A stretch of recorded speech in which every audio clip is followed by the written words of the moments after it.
Hey everyone, Ben here. Welcome back to my channel, or if you're new, welcome.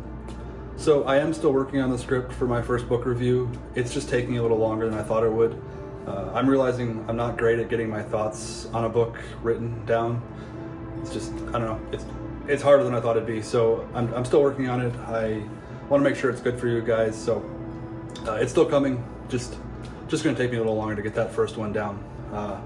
But in the meantime, I thought I would talk a little bit more about being an author. I realized in my last video I meant to talk more about it, but I got sidetracked in talking about my books instead. So for this video, I got 10 questions that I commonly get asked and figured I'd answer them. So I have my tea. Let's talk about being an author. So first question, and one of the most common ones I get, and I think I answered this in my last video, but we'll do it here too. How did I become an author? Honestly, I was just reading a book one day. I think it was Pet Sematary by Stephen King. And I stopped and wondered if I could write a book. And that's pretty much, that's all it is. I became an author because I wanted to see if I could become one. Simple as that. And it's worked out pretty well so far, so good choice me. All right, probably the question I easily get the most often, where do your ideas come from? Everywhere, honestly. I know the stereotypical answer is in our dreams, and there is some truth to that, but honestly, my ideas, they come from all over, and randomly. Like, I'll just be doing some random thing. It could even be sitting down watching TV, and an idea will just pop into my head, and you know, maybe it's a good one, maybe it's not. Sometimes I write them down. Other times I will just kind of let them stew up there a little bit just to see if they stick around. One piece of advice that Stephen King is known for giving is don't write down your ideas, the good ones will stick around. And I'm not sure if I agree with that 100%. One good example is if I do get an idea in my dreams, as you know, humans don't typically remember our dreams super well. So if I do get an idea that's in my dream, I'll write it down right when I wake up. Just because I know I definitely won't remember it, so I'd like to at least have it written down to come back to, just to see if I thought it was a good idea. So yeah, that's where my ideas come from, all over. How often do I write? This one varies quite a bit.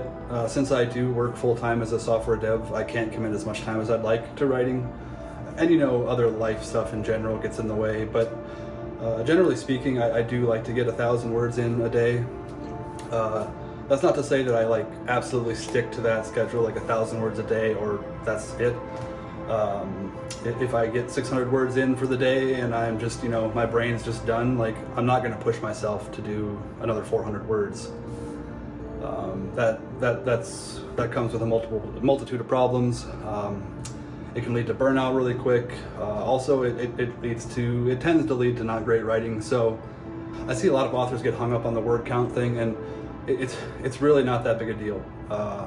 As long as you're making consistent progress each day on your story, don't sweat the word count too much.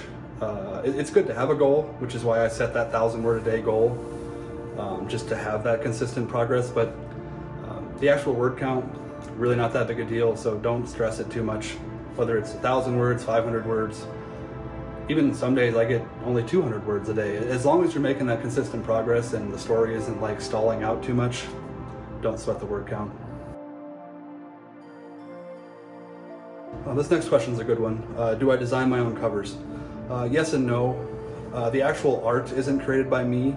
I am nowhere near artistic enough to make them. If I was making the art, my covers would all be stick figures. So what I typically do is Adobe Stock has images that are made by artists that you can purchase, and so I find one I like and I buy the rights for it, so I'm permitted to use it on my covers.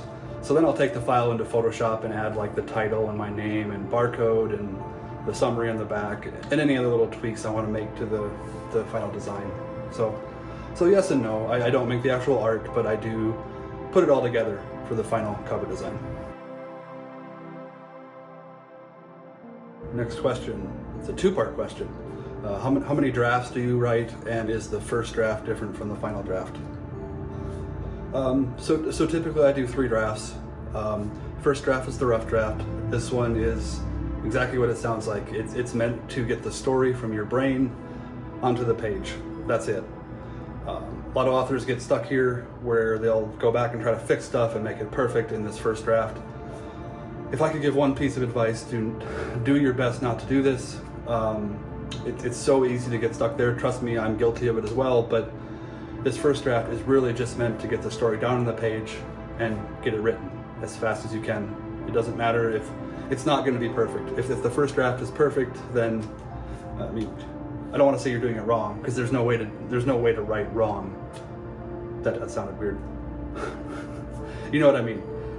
But it's meant to just get the story out there, and don't focus too much on any fixes. Just get it written. Second draft is really where you make all those major overhaul changes that you need, whether they be plot holes and like continuity issues, or like just anything like that. Any major fixes that need to be done. This is where the story really starts to come into its own. I'll also do grammar fixes along the way, but I won't focus on those too much. Like if they're super obvious, I'll fix them, but I usually save that for the final draft. And then yeah, the third and final draft is really meant for polishing. At this stage, your story should be pretty set and solid. Really, in this one, you're just doing, like I said, polishing. You're doing more grammar and spelling fixes, just minor tweaks that might need to be changed.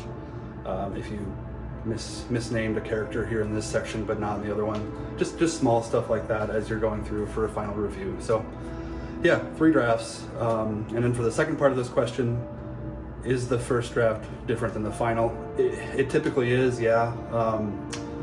Sometimes it's very different. I remember in my very first book, the final draft was, I wouldn't say an entirely different story, but it was vastly different. Just reading through the first draft, there was large sections where I just didn't like how it turned out. So I either revamped that, or sometimes I striked out entire chapters once I got to the final draft. So it really just depends. But yeah, more often than not, the final draft is going to be a fair bit different than the first draft. All right, next question. What are your favorite genres to read? So as an author, I try not to limit myself too much on genres, just so I can expose myself to as much writing as possible. That being said, there are definitely genres I don't care for as much. I don't read romance at all, and I read very little nonfiction, but top 3 genres would probably be horror, sci-fi, and thriller, which those are typically what I write in, so it kind of makes sense that I enjoy reading those as well. But yeah, those are the 3 I read most often, but I definitely do venture out of those genres from time to time, but usually stick to those 3. Ooh, this is a good question. Is the publishing process hard, and what does it entail? It's actually pretty straightforward, but it can definitely be daunting at first. So I self-publish my books on Amazon. They make it super easy, and it is free to publish. They do take a cut of your sales, but I'll explain that in a bit.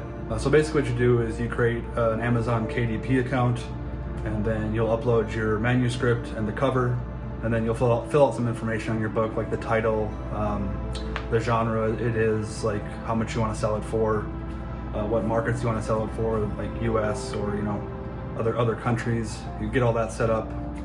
And then Amazon will review your cover and manuscript, making sure there's no spelling errors and like no alignment issues for the cover. At the same time, you're also going to choose whether you want to publish as an ebook, a paperback, hardcover, or a combination of all 3. And then you'll submit it, and once they review it, you'll have the option to get author proofs sent to you. That way you can just like physically look at it and see and make sure everything's all lined up how you want it before you actually submit it for publishing.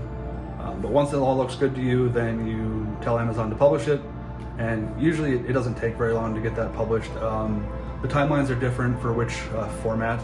So ebooks, typically within 24 hours, they're live. But for paperback and hardcovers, it can take like up to 2 days, sometimes 3 days to get live. But then at that point, it's live on Amazon and people can buy your book. I did mention that Amazon takes a cut. It's typically 70-30 split, so they'll take 30%, you get the 70.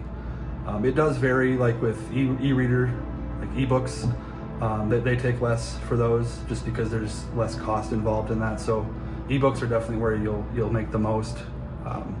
But if people like physical copies, then it'll be that 70-30 split for what you make.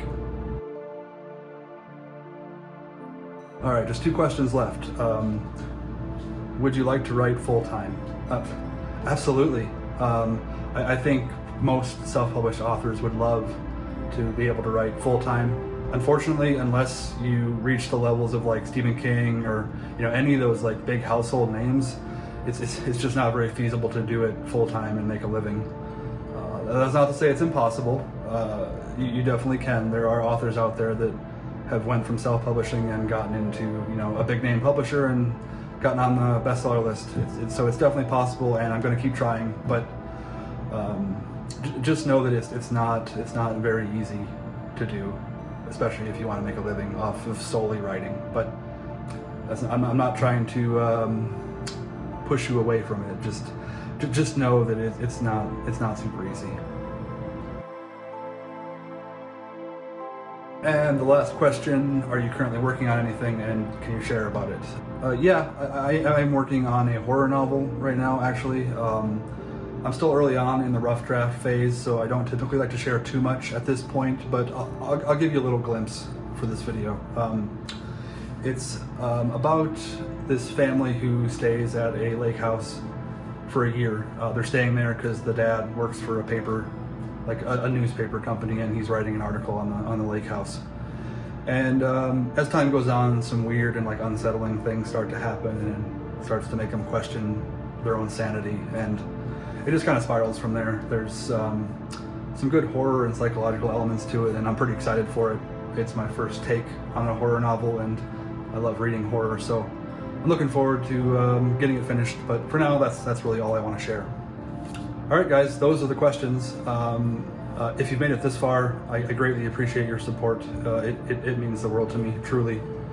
And yeah, I think that about does it for this video. Hope you've enjoyed, and I'll see you guys in the next one. Cheers.